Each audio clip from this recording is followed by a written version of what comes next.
नमस्कार। अग्रविजन चैनल में आपका स्वागत और हार्दिक अभिनंदन।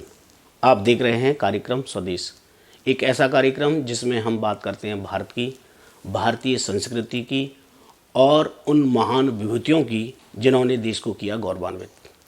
आज हम बात करेंगे ऐसी ही महान विभूति की जिनका स्वतंत्रता संग्राम में अहम भूमिका रही है। वैसे तो हम स्वतंत्रता सेनानियों के बारे में बहुत अच्छी तरह जानते हैं। जहाँ तक पुरुषों का बात आती है, हम काफ़ी पुरुषों को जानते हैं, लेकिन महिलाओं के योगदान के बारे में हमें बहुत कम पता है। और इसी पे बात करने के लिए हमारे साथ हैं डॉक्टर नंदकिशोर गर्ग, जिनका ध्येय वाक्य है राष्ट्र प्रथम। तो जो राष्ट्र प्रथम के बारे में बात करते हैं, राष्ट्र प्रथम चाहते हैं, वो स्वतंत्रता सेनानियों को कैसे नहीं जानते होंगे। डॉक्टर साहब नमस्कार, स्वागत है आपका कार्यक्रम में। सर, एक स्वतंत्रता सेनानी रही हैं सुहासिनी गांगुली, उनके बारे में काफ़ी लोगों को नहीं पता है। क्या था उनका योगदान? देश का दुर्भाग्य है कि इस देश को जिन लोगों ने अपने खून पसीने से अपना जीवन को आहुति देकर आज़ाद कराया, उनके बारे में हमें बताया नहीं गया। नई पीढ़ी को तो केवल 2-4 लोगों के बारे में बताया गया और बिना खड़क बिना दे दी आज़ादी गांधी जी ने ऐसा एक वातावरण बनाने की कोशिश की जैसे आज़ादी केवल अहिंसा के आंदोलन से प्राप्त हुई। उसका भी योगदान था जन जागरण में।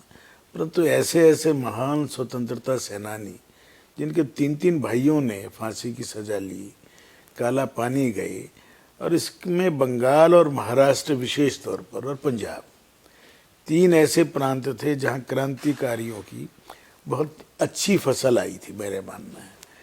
और वो हिस्सा जो आज बांग्लादेश कहला रहा है, अधिकांश वहाँ पैदा हुई। ये भी बड़ा एक अजीब बात लगे कि जैसे पंजाब के लाहौर केंद्र था, लाहौर आज हमारे पास नहीं है, खुलना चटगांव आज हमारे पास नहीं है।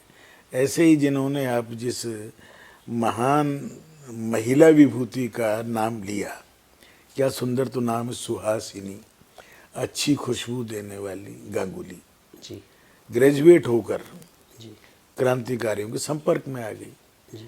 संपर्क में आते ही एक हुआ तो फिर असर एक मैग्नेटिक है। डॉक्टर हेडगेवार जी भी बंगाल क्यों पढ़ने गए थे? क्रांतिकारियों से संपर्क करना था डॉक्टरी की पढ़ाई करते हुए, किया। अनुशीलन समिति के सदस्य तक बने। बहुत मुश्किल था और बड़ी परीक्षाएं लेते थे। ऐसे जिनका अनेकों महिलाएं हैं, अनेकों पुरुष हैं, 18 साल 17 साल 19 साल की उम्र में देश के प्रति समर्पित भाव से लग गए। ऐसा ही एक नाम सुहासिनी दीदी का है, गांगुली जिनको कह रहे हैं। ब्राह्मण परिवार में जन्म लिया, खुलना में शिक्षा अच्छी प्राप्त की, उस समय की ग्रेजुएशन प्राप्त की, परंतु उसी दौरान ऐसे पुरुषों से संपर्कित हो गई जो क्रांति में लगे हुए थे, जिन्होंने शस्त्रागार को भी लूटा था। परंतु एक अध्यापक बनकर रही। जब ब्रिटिश पुलिस ज़्यादा पीछे लग गई थी तो बीच में चंद्रनगर चली गई। हाँ, चंद्रनगर के बारे में आप अब आज की पीढ़ी को ये भी नहीं मालूम कि चंद्रनगर क्या है। चंद्रनगर एक फ्रेंच टेरिटरी थी। इस देश पे लोगों को लगता है ना केवल अंग्रेजों का राज रहा, अंग्रेजों के साथ साथ पुर्तगालियों का राज रहा गोवा दमन दीव में, फ्रांस का राज रहा पांडिचेरी और चंद्रनगर। चंद्रनगर एक छोटा शहर है कलकत्ता के पास, जहाँ जब ब्रिटिश से ज़्यादा तंग करते थे तो लोग वहाँ जाकर रहते थे। तो योगी अरविंद भी वहाँ जाकर रहे, बाद में पांडिचेरी, क्योंकि वो क्रांतिकारी प्रोफेसर, कहाँ बड़ौदा में प्रोफेसर, कहाँ क्रांतिकारी और कहाँ एक ऐसे योगी जिन्होंने देश की आज़ादी का पहले से बता दिया था। और उनका भी 15 अगस्त जन्मदिन है, ये भी लोगों को नहीं मालूम। अभी सुहासिनी जी चंद्रनगर रहकर अध्यापिका का काम कर रही है। किन बच्चों में? जिनको आप दिव्यांग बोल रहे हो। क्यों? क्योंकि सुबह शाम क्रांतिकारियों को छिपने की व्यवस्था करना, उनकी रहने की व्यवस्था करना। परंतु ब्रिटिश को पता चल गया, सजा भी हुई, 8-10 साल जेल में रह के आई, फिर वापस आ गई।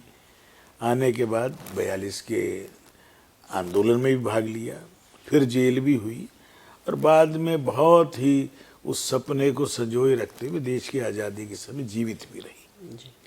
अब ऐसी महिलाएं, ये सारे मोदी जी ने जो अमृत काल में ऐसी सभी खोज की, सारे साहित्यकारों से, क्रांतिकारियों से बातचीत करके ऐसी बहुत लंबी सूची बनी, उनमें से एक ये भी है। और उनका पूरा अब तो लिटरेचर धीरे धीरे उपलब्ध हुआ। उनके नाम से एक सड़क है बंगाल में, वेस्ट बंगाल में, सुहासिनी गंगोली सारनी।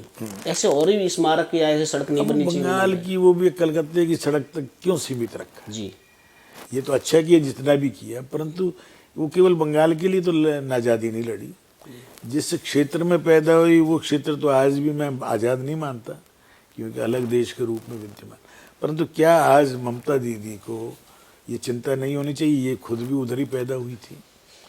जितने पश्चिमी बंगाल में नेता हैं हिंदू, सब के सब माइग्रेटेड हैं उस हिस्से से जिसको ईस्ट बंगाल बोलते थे। जी। तो मन में एक भाव तो आना चाहिए, जैसे इजराइल के रहा हजारों साल बाद, कि अपनी मातृभूमि प्राप्त करनी। जी। बहुत आसान है। बांग्लादेश के लोग आज भी अपनी भाषा पर गर्व करते हैं।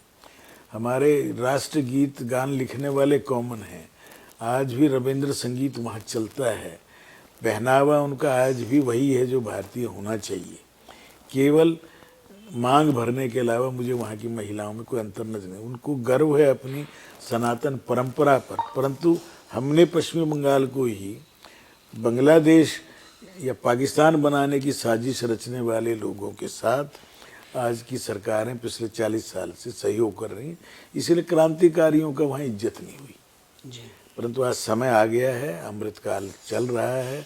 आज फिर से हम, जैसे मोदी जी ने बांग्लादेश के साथ संबंध अच्छे बनाकर वहाँ की जो राष्ट्रपति हैं उनके साथ इतने बढ़िया संबंध है कि आज रेल यातायात, समुद्री यातायात, सड़क यातायात तीनों खुल गए हैं।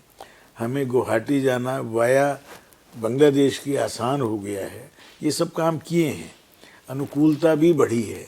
इस अनुकूलता को man to man, person to person भी बढ़ाएंगे तो बांग्लादेश भारत के साथ सहज रूप से मित्रवत रहते हुए एक फेडरेशन में आ सकता है। जी। और वो बहुत उचित होगा, अच्छा होगा उनके लिए भी, हमारे लिए भी। एक कहावत है ना, तन समर्पित मन समर्पित। और इसी ये तरह से जीवन समर्पित। इसी तरह से सुहासिनी जी ने एक तथाकथित पति बन के, पत्नी बन के, एक आचार्य जी थे उनके साथ रही थी, तो कितना बड़ा योगदान था। उन्होंने अपना सब कुछ, सर्वस्व, जो आजकल कहते हैं कि सब कुछ समर्पित कर दिया उन्होंने, तो वो कैसी भूमिका रही उनकी उसमें? अब इस प्रकार के बहुत लोग, तो क्रांतिकारियों में अब छिपके रहना है, तो एक उस दृष्टि से उन्होंने, वो आचार्य की भी हिम्मत है, उनका भी योगदान मैं उतना ही मानता हूँ कि उन्होंने को घर में रह रहे हैं इस ढंग से कि वो पति पत्नी बाहर वालों को लगे, परंतु अपने रिश्तों की पवित्रता बनाए रखते हुए। दोनों का मैं कमाल मानता हूँ, पर महिला का ज़्यादा है। तो दुर्गा भाभी का नाम भी तो सुना ही है ना। जी। जी। भगत सिंह के साथ पत्नी बन के निकल गई लाहौर से कलकत्ता पहुंचने के लिए।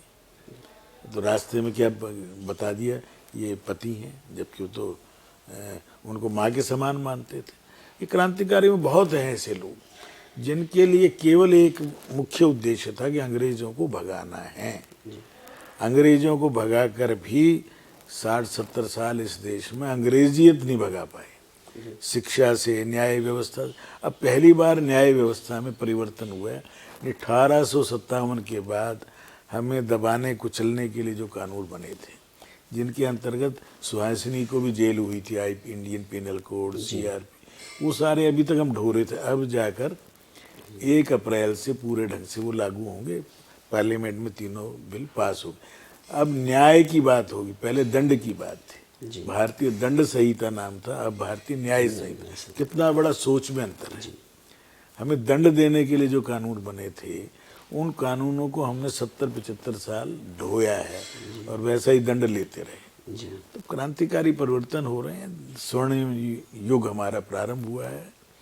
भारत का बजट भी जो पेश हुआ है कल, पहली बार लोक लुभावन नहीं, सब तक पहुंचने की कुचेष्टा।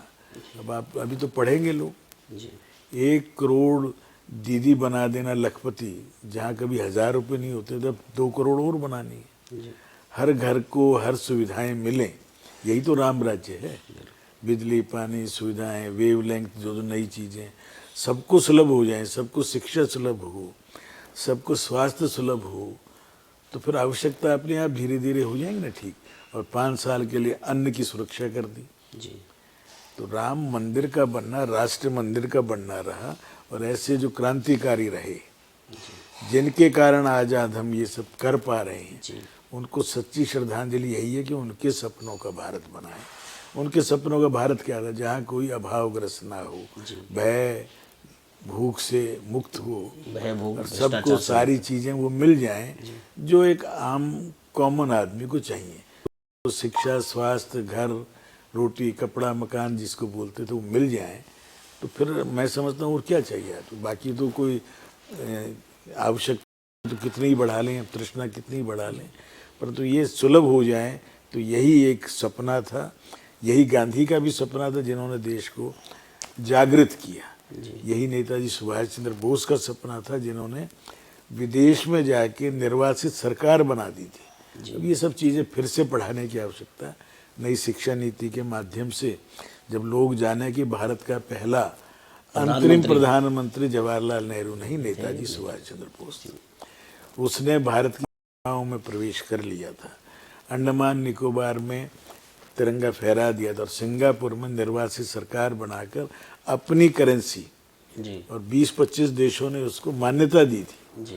अब ये सब चीज़ें सीखने की, पढ़ने की मैं अपने विद्यार्थियों से भी अपील करूंगा कि वो गूगल के माध्यम से, यूट्यूब के माध्यम से चेष्टा अपने आप देश को जाने, देश के क्रांतिकारियों को जाने, देश के उन लोगों को जाने जिनके कारण आज हमें ये दिन मिले हैं। और आने वाले 24 साल में सब मिलकर काम करें तो इस देश में अमेरिका और चीन के साथ भारत का नाम भी उसी मान सम्मान के साथ लिया जाएगा, निश्चित तौर पर लिया जाएगा। मुझे लगता है कि हम इस साल के अंत तक 24-25 में चौथी सबसे बड़ी इकोनॉमी बनने वाली, आर्थिक शक्ति बनेंगे। मिलिट्री शक्ति लगभग बन गए हैं। विज्ञान में हम 3 पहले देशों में नाम हमारा है। अनुसंधान के बारे में भी जो मोदी जी ने नया शब्द अटल जी के साथ जोड़ा था, जय किसान, जय जवान, जय किसान, जय अनुसंधान, और जय अनुसंधान, और उसके लिए 1 लाख करोड़ रुपया कल के बजट में रखा है। और भारत की मिलिट्री भी स्ट्रांग होगी, भारत के लोगों को सब चीज़ें मिलेंगी, भारत का कृषि आगे बढ़ेगा। कृषि के साथ साथ दुधारू पशु, मछली, जो जो आवश्यक हैं वो सब चीज़ों के लिए सर्वांगीण विकास के लिए समर्पित भाव से जैसे देश की सरकार काम कर रही है, हम भी उसके साथ कदम से कदम मिलाकर चलेंगे। तो इस राष्ट्र को जो इसके खोया हुआ स्थान है जो 1012 साल से, उसको हम निश्चित तौर पर आने वाले 25 साल में प्राप्त करें। मेरी क्रांतिकारियों को सबको बहुत बहुत प्रणाम ही कर सकते हैं हम। उनके आशीर्वाद उनका मिलता रहे और हम उनके बताए मार्ग पर चलते रहें, यही प्रभु हम सबको सद्बुद्धि, इतना ही मैं कह सकता हूँ। धन्यवाद सर। महिलाओं को उचित सम्मान मोदी जी ने दिया और महिलाओं को अब जो सम्मान मिलना चाहिए वो मिल रहा है। और जो हमारी पुरानी स्वतंत्रता थे उनके बारे में हम जानें, हमें जानना चाहिए और उनसे सीखना चाहिए। हमारे चैनल को कीजिए सब्सक्राइब, इसको लाइक कीजिए। आपका बहुत बहुत धन्यवाद।